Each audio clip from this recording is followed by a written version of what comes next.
Toastmasters. Most welcome guest, good evening. I came tonight with the intent to present you with a speech that would echo through the ages. A speech that will go down in history as the funniest speech I ever wrote.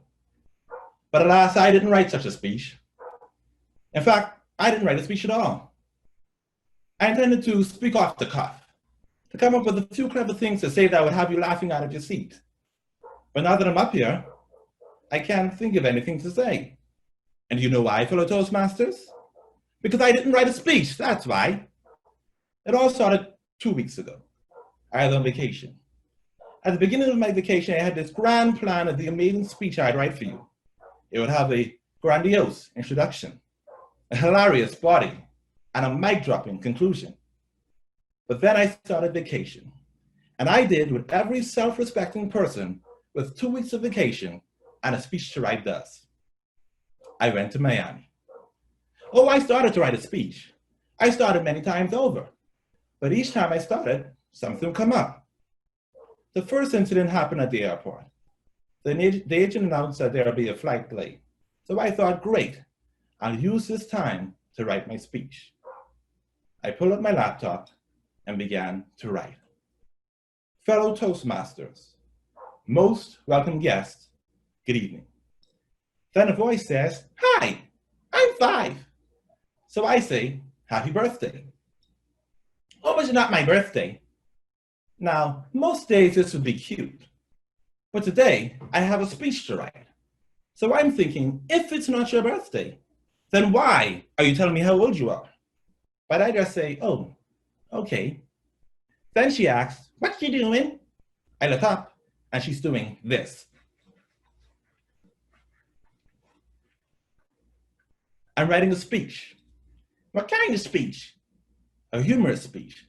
What's it about? I can't think of anything. You're too smart to be funny, that's why. So now I'm curious. What do you mean by that? My mommy says that people with big heads have big brains, and smart people are boring. And your head's really big, so that means that your jokes aren't very funny. At this point, her mother calls her back over and apologizes. I wave and go back to writing my speech. I read over what I have so far. Fellow Toastmasters, most welcome guests, good evening. Want to see my pet amoeba? I look up to see her holding a glass box. I don't see anything, I say. It's an amoeba, silly. You can't see anything. I politely go back to my speech. Then she decides to add some shock value to the conversation. My mommy says that sometimes it hurts when Daddy puts his John Hancock in her Mary Mary. Pardon me? That's what she calls his private parts because she doesn't think I know what it means. So I really want to hear where this conversation goes. But at this point, we board our flight. The entire trip seems to go by in a blur. I went shopping, I went to a panic room, I went race car driving. There was a whole lot of fun, but not much speech writing. On the final night, I decided to go over what I have so far. Fellow Toastmasters, most welcome guests, good evening. Then the voice says, baby. I try to ignore it. Baby. I look up and then I go back to writing. Baby. This time when I look up, my fiance is standing in the doorway with nothing but my t-shirt on. Now, any other night, this would be enticing. But tonight, I have a speech to write, and I refuse to be distracted. But then she takes the t-shirt off. 5 minutes later, I'm laying down exhausted. I look up at the clock and it's 1 a.m. I decide I'm going to close my eyes for 5 minutes. I set my alarm and close my eyes. When I open my eyes, it's 6 a.m. Needless to say, the 2 weeks flew by, and now it's the night before the contest. I sit to my computer and I read over what I have so far.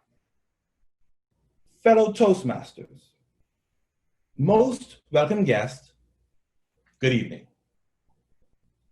Then it occurs to me, I don't know what I'm wearing for the contest. 10 minutes later, I'm standing in the front of the mirror, fully dressed and dancing, doing this. Then it really hits me. I still don't have a speech. I start to reason with myself. Maybe I'll get to go last. I could borrow a piece of someone else's speech, and maybe no one will know. But then my conscience says, so we're stealing speeches now, are we?